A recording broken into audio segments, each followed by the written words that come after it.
Hi everybody and welcome again to Mike's Hidden Histories. I want to tell you about an Irishman, a most famous Irishman throughout Europe in the Middle Ages and the late Christian period. His story actually topped the bestsellers list in Europe at that time. He was more famous than St. Patrick. He was a hero of epic journeys, a hero for thousands of people who read his story avidly, which was written 200 years after his death. And it's called Navigatio Sancti Brendani Abitus. And there are over 140 copies of this document written in Latin existing today, which describes this man's greatest epic journey across the Atlantic. I am talking about a man called Brendan the Navigator, Brendan the Bold, or Saint Brendan. Now, I'll tell you briefly about his early life. He was born in 484 AD in Phoenix on the banks of Tralee Bay in the southwest coast of Ireland in the county of Kerry. And he was fostered out, as was the custom then, for education, first of all to St. Ita. Then he was on to another saint called Saint Jarlath in Tuam, and then Saint Finian. And eventually it was a man called Saint Erc who ordained him as a priest in 512 AD at the age of 26. And if you want to know what Ireland was called, the island of saints and scholars, well, you have a number of saints there. We're talking about one saint, and I've mentioned 4 or 5 other saints as well. So there were a lot of saints here in the Christian period, early Christian period in Ireland. Now, the Navigatio, which I call that document, was written in Latin.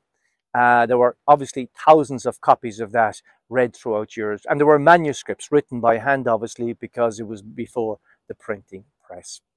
Now, Brendan, when he was ordained a priest, began his setting up monastic sites throughout Ireland. But it was his travels. He was a great mariner and a great seafarer, and he concentrated on that from 512 right up to 530 AD.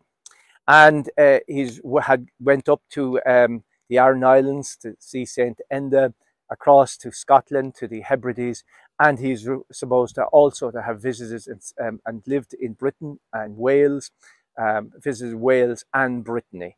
So he was an experienced mariner before he set out on his most epic journey as described in the Navigatio, which was his trip to the land of the blessed.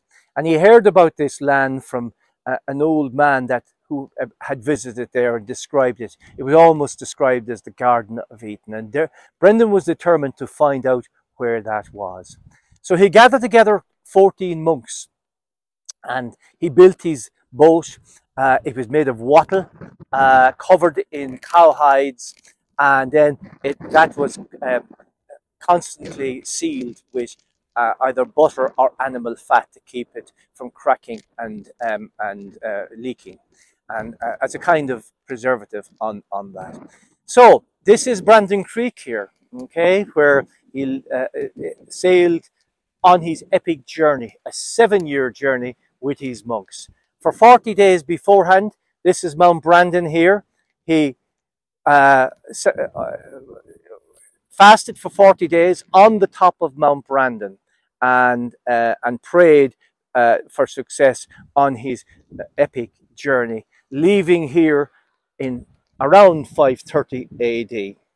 Now, he island hopped up through the Aran Islands, the west coast of Ireland, across to the Hebrides in Scotland, and then on up to the Orkney Islands above that, and then the Shetland Islands. And we know he's in the Faroe Islands, which is halfway to Iceland, because there's a bay there called Brandon Bay, or the Bay of Brendan. And there is a monastic site there which was founded by him as well. Now, he described obviously these places had no names, but he described them as the island of sheep and the island of birds and so on.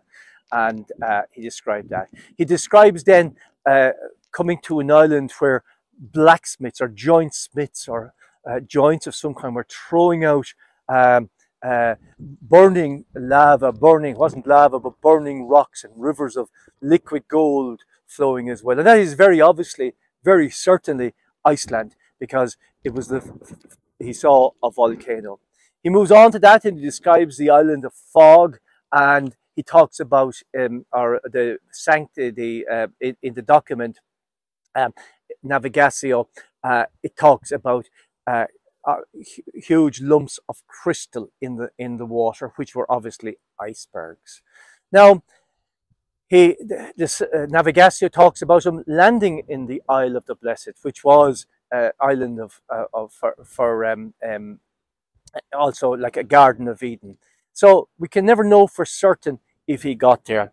But in 1976, an explorer and author, Tim Severin, who was an experienced sailor, constructed a boat exactly like to the St. Brendan's boat. And he left here on May the 17th, 1976, to follow the route that was explained in the Navigatio, to see was it possible to do what St. Brendan is alleged to have done, is to have arrived in America, the continent of America, 400 years before the Vikings and 1,000 years before Columbus. And in that, he describes, he translates and interprets the descriptions in the Navigatio as follows. Tim Severin believes that the island of sheep was the Hebrides, and that the paradise of birds was the Faroes, and that the island of the smiths, or the blacksmiths, you know, making that sound of banging and roaring and throwing things out, molten rock, was Iceland, and that the land of crystal pillars was Greenland, and that the region of the fog was Newfoundland, and that the Isle of the Blessed, which was reached after that, in fact, was America. In latter days, in the last few years, there's no evidence, in fact, of Celtic or Irish habitation as far west as West Virginia. In that part, there's no experts have found Ogham writing, which is the old Irish form of writing, and the old Celtic Irish language, evidence of that in West Virginia. And even when a Viking settlement was found in 1960 in Newfoundland, which confirms that the Vikings had reached there, medieval documents describe the area south of that as Ireland it Mickle, or Greater Ireland. So there is evidence, in fact, that the Irish had visited those parts. Where, we don't know, but we know that Columbus studied the Navigatio in detail to learn about St. Brendan, and he knew that because even in Bronte in Sicily, there's a church named after St. Brendan. So after 7 years of that epic voyage as described in the Navigatio, Brendan comes back here to Ireland, lands again here, and settles down. He sets up a number of big monastic settlements, one in North Kerry, Ardfert, and then Clonfert on the banks of the Shannon in East County Galway, another one in Annadown, and a few others as well throughout Ireland. Now, he died in 577 AD in Annadown and is buried, in fact, in Clonfert. He is the patron saint of sailors. He's the patron saint of this county of Kerry and of Clonfert. So there's a story of a great Irishman from our past, a hero from the Middle Ages throughout Europe. That's all from Mike's Hidden Histories. More next time.